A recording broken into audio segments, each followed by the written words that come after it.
तो पहले कंपनी के नाम से मैट्रेस बिका करता था, जिससे क्वालिटी डिफाइन होती थी कि ये मैट्रेस की लाइफ कितनी है। आजकल मैं मार्केट में देखती हूँ कंपनी का नाम तो गायब है, स्पाइन मैट्रेस या बैक पेन मैट्रेस या उसको लिटरली डिसीज के साथ जोड़ के वो मैट्रेस को अब सेल कर रहे हैं। मैट्रेस सबसे पहले फर्म होना चाहिए, ये ध्यान रखें।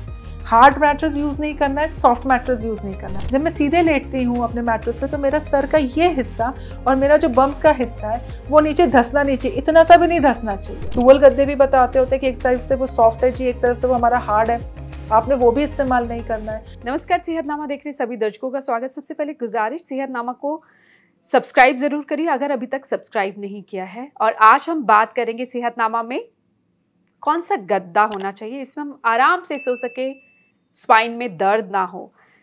महंगे गद्दे लेने चाहिए या रुई वाला गद्दा ही ठीक है, जो कि सालों पहले हम इस्तेमाल करते थे, हमें बताएंगी डॉक्टर हर्षनीत। बहुत बहुत स्वागत सेहतनामा में डॉक्टर हर्षनीत। कौन सा गद्दा खरीदे, कौन सा मैट्रेस खरीदे ताकि हमें सोते हुए दर्द ना हो, हम कंफर्टेबली सो पाए? हम सबका यही सवाल है, वो बताइए। आपने बहुत अच्छा सवाल पूछा राजेंद्र, क्योंकि मैं आज की तारीख में देख रही हूँ लोग बहुत ज़्यादा इन्वेस्टमेंट कर रहे हैं मैट्रेस में। वो कहते हैं सोने का टाइम नहीं बचा है, जितना सोने का टाइम बचा है उसमें हम चाहते हैं बेस्ट मैट्रेस हो ताकि हमें कोई पेन्स ना आए, हमें स्टिफनेस ना आए या पूरा आराम मिले। और अक्सर ये मैट्रेस का सवाल तब घर में डिस्कस होना शुरू होता है जब कोई ना कोई एक विक्टिम हो चुका है, जिसे बैक पेन की परेशानी आ रही है या गर्दन की दिक्कत आ रही है या स्टिफनेस की प्रॉब्लम आ रही है, तो वहाँ पे रिसर्च शुरू हो जाती है कि कौन सा मैट्रेस लेना है। मैं अक्सर देखती हूँ मार्केट में जब मैट्रेस लेने जाती हूँ तो पहले कंपनी के नाम से मैट्रेस बिका करता था, जिससे क्वालिटी डिफाइन होती थी कि ये मैट्रेस की लाइफ कितनी है। आजकल मैं मार्केट में देखती हूँ कंपनी का नाम तो गायब है, लेकिन ये स्पाइन मैट्रेस या बैक पेन मैट्रेस या उसको लिटरली डिसीज के साथ जोड़ के वो मैट्रेस को अब सेल कर रहे हैं, बिकॉज वो भी ये देख रहे हैं कि आजकल ये परेशानी बहुत कॉमन हो गई है, हर घर में हो गई है कि बैक की प्रॉब्लम्स आ रही हैं। तो मैट्रेस में सबसे पहले तो मैट्रेस का काम क्या है, आपके स्पाइन को सपोर्ट देना। सबसे पहले आपने उसके फंक्शन को समझना है। मैट्रेस का और कोई पर्पस नहीं है। अब पहले के टाइम पे कहा जाता था ज़मीन पे लेट जाओ अगर दर्दें आ रही हैं, या हमने ज़मीन पे लेटो तो दर्दें ठीक हो जाएंगी। तो ज़मीन ये तब बोला जाता था जब वो मड हाउसेज होते थे। अगर आप बैक पेन्स के साथ आप ये टाइल्स या हार्ड फ्लोर पे सोएंगे तो वो नुकसान करेगा। तो इसलिए मैट्रेस का एक थिन लेयर होना, अगर आप ज़मीन पे सोना चाहते हैं, वो ज़रूरी है। ऐसे ही मैट्रेस का बेड पे होना बहुत ज़रूरी है, क्योंकि डायरेक्टली अगर आप हार्ड सरफेस के कांटेक्ट में आएंगे वो और आपको पेन्स को ट्रिगर कर सकता है, स्पाइन को स्टिफ कर सकता है। और पहले एक ज़माने में रुई के गद्दे हुआ करते थे। वो मोटे भी होते थे, पतले भी होते थे, सभी के घर में पहले वही होते थे, उसमें सोया करते थे। उससे भी क्या डिफरेंट है जो आज के मैट्रेसेस हैं? अगर आप मेरे से आज भी पूछेंगे तो वो मैट्रेसेस आर द बेस्ट। बस प्रॉब्लम ये होती है कि उसको मेंटेन करना मुश्किल होता है, हार्ड हो जाते हैं, सख्त हार्ड हो जाते हैं, बग्स का प्रॉब्लम आ कुछ जाता टाइम है, बाद उसमें स्मेल आने लग जाती है कॉटन में, तो उसको मेंटेन करना मुश्किल होता है। तो इसलिए जो आजकल रेडीमेड मैट्रेस मिल रहे हैं वो भी अच्छे हैं, लेकिन आप कौन सा पिकअप करें, क्वेश्चन वहाँ आ जाता है मुड़ के बार बार। अगर तो आप वो कॉटन के वो जितने मोटे गद्दे बनते थे, अगर आप वो मेंटेन कर सकते हैं और वो यूज़ कर रहे हैं तो वो अपने आप में सबसे अच्छी चीज़ है। पर वो मेंटेन करना भी ज़रूरी है। हम उसी मैट्रेस को अगर हम कई कई साल तक यूज़ कर रहे हैं तो वो स्किन इश्यूज डेवलप कर देगा। यहीं पर मैं आ रही थी, जो लोग रुई के गद्दे इस्तेमाल करते हैं उनको कितने वक्त बाद उसको फिर से भरवाना चाहिए? वो पिंजाई करवा के फिर से भरवाते। अगर आप रुई का गद्दा यूज़ कर रहे हैं तो उसमें कोई नुकसान नहीं है। सबसे पहले तो आपने देखना है कि वो इवन हो।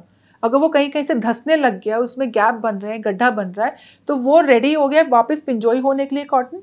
और जब आपने वो कॉटन को पिंजोई के लिए देना तो कॉटन वॉश करके दें, एज इट इज़ उठा के ना दे दें।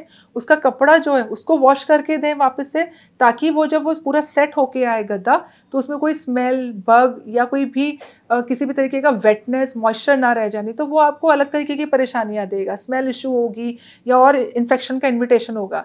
तो कॉटन का गद्दा is equally good to readymade गद्दा। कितना मोटा होना चाहिए? और एक सवाल ये हो रहा है कि जब वो बनते हैं तब तो बड़े सॉफ्ट लगते हैं, 2-4-6 महीने में ही वो सख्त हो जाते हैं। मैट्रेस सबसे पहले फर्म होना चाहिए, ये ध्यान रखें। हार्ड मैट्रेस यूज़ नहीं करना है, सॉफ्ट मैट्रेस यूज़ नहीं करना है। अब फर्म का डेफिनेशन क्या होता है? जब मैं सीधे लेटती हूँ अपने मैट्रेस पे तो मेरा सर का ये हिस्सा और मेरा जो बम्स का हिस्सा है वो नीचे धंसना नहीं चाहिए, इतना सा भी नहीं धंसना चाहिए। That is a good mattress, that is a firm mattress. कई लोग सोचते हैं कि सख्त गद्दा लेना अच्छा होता है तो वो हार्ड मैट्रेस लेके आते हैं। तो हार्ड मैट्रेस तो अगेन कॉन्ट्रा इंडिकेटेड है, अगेन मना है स्पाइन के केयर के लिए। आपने सिर्फ उसमें ये देखना है मैट्रेस में कि जब मैं सीधा लेटती हूँ तो मेरा सर का और बम्स का हिस्सा ना धंसे। अब अगर वो एक मेरे मीडियम फॉर्म पे भी अगर वो नहीं धस रहा है तो that is a firm mattress, उसके लिए मुझे एक्स्ट्रा हार्ड करवाने की ज़रूरत नहीं है, चाहे वो कॉटन का गद्दा हो या रेडीमेड गद्दा हो, दोनों सिचुएशन में। दूसरी बात, आजकल जैसे मार्केट में बहुत सारे वो डुअल गद्दे भी बताते होते हैं कि एक तरफ से वो सॉफ्ट है जी, एक तरफ से वो हमारा हार्ड है, आपने वो भी इस्तेमाल नहीं करना है, क्योंकि जब आप डुअल गद्दा यूज़ कर रहे हैं तो अगर आप उसका हार्ड हिस्सा नीचे रखेंगे और सॉफ्ट वाला आपके कॉन्टैक्ट में, तो भी वो धसेगा आपके बम्स और हेड के हिस्से से। अगर तो आपने सॉफ्ट हिस्से को नीचे कर दिया, हार्ड को ऊपर कर दिया, तो नीचे से उसकी वो कुशनिंग कैसे आएगी, सॉफ्ट वाला हार्ड को कैसे ले सकते हैं, तो भी वो धसेगा, जो आपको विजिबल नहीं दिख रहा है, पर एक्चुअली रात को वो जब आप सो गए तो उसके प्रेशर से वो कर्वेचर ले लेगा। जिस मैट्रेस में आपका कर्वेचर बनता है वो मैट्रेस बिल्कुल नहीं लेना है आपने, क्योंकि कई बार इस तरह से भी एडवर्टाइजमेंट्स मार्केट में देखने को मिलती है कि जो हमारे स्पाइन की गोलाई है उसके मुताबिक आपका मैट्रेस शेप ले रहा है, तो मतलब वो आपकी गोलाई को शेप दे रहा है। अब इसमें लॉजिक क्या है, बेसिकली हम सब कहते हैं कि एक हमारे स्पाइन का पोस्चर है, उसके कर्वेचर्स हैं जब हम उसे साइड से देखते हैं, पर जब हम उसे पीछे से देखते हैं तो स्पाइन स्ट्रेट है ना, तब थोड़ी ना वो कर्वेचर्स में, जब आप साइड से देख रहे हो तब उसकी गोलाई देख रहे हो। जब आप सोएंगे तो आप सीधे भी सोएंगे, साइड में भी सोएंगे, हर तरीके का पोस्चर यूज करेंगे। तो अगर आपने वो मैट्रेस ले लिया जिसमें वो आपका शेप ले रहा है, वो एक्चुअली जब आप सीधे सोएंगे तो वो स्पाइन को सपोर्ट ही नहीं करेगा, वो गर्दन आपके सर और बम्स के हिस्से से धस जाएगा, वो आपकी स्पाइन को और थकावट देगा, क्योंकि स्पाइन ऐसी चीज है जिसको आराम से लेटने पे मिलता है। जब आप बैठे हैं, खड़े हैं, चल रहे हैं, वो पूरे टाइम काम कर रहा है। बिल्कुल, जैसे बैठने में आपके पैरों को आराम मिल गया, लेकिन स्पाइन तो काम कर रहा है, आप बैठे हैं तो लेटने में उसको आराम मिल रहा है, पर जब लेटने में भी उसको अगर सपोर्ट बराबर नहीं मिलेगा तो वो आराम कैसे उसको मिलेगा। इसका मतलब मसल्स रात को भी काम करती रहेगी। रुई का गद्दा जो है, जो बनवाते हैं, वो कितना थिक होना चाहिए? See it all depends basically आपकी जो बेड की हाइट है ग्राउंड लेवल से, उसके मुताबिक आपके रुई के गद्दे की थिकनेस डिसाइड होगी। ठीक है, अगर आप जब आपकी जो बेड की हाइट ग्राउंड फ्लोर से, जो ग्राउंड से, वो आपकी नी तक आनी चाहिए, मतलब बेड और गद्दा दोनों मिला के आपकी हाइट यहाँ तक आनी चाहिए, गोडे तक। जैसे मान लीजिए आपका ये बेड का हाइट है, अब ये बेड के हाइट के आपकी नी की हाइट बेड की हाइट के साथ मैच करनी चाहिए। तो इतना थिकनेस मैट्रेस का हो कि जब आप बेड को यूज करें तो आपको ओवर बेंडिंग या ओवर ऊंचा ना हो।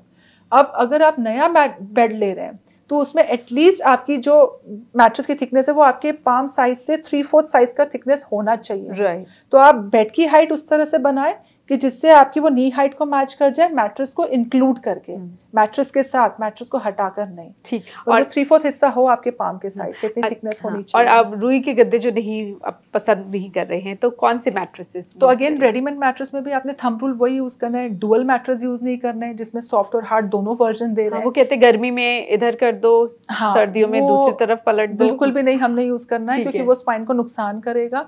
दूसरा, हमने फर्म मैट्रेस यूज करना है, हार्ड मैट्रेस नहीं यूज करना है। फर्म के लिए हमने ध्यान देना है कि जब हम सीधे लेटते हैं, सीधा लेट के चेक करें। आप जब शॉप पे लेने जाते हैं आप खुद उस पर लेट के देखें।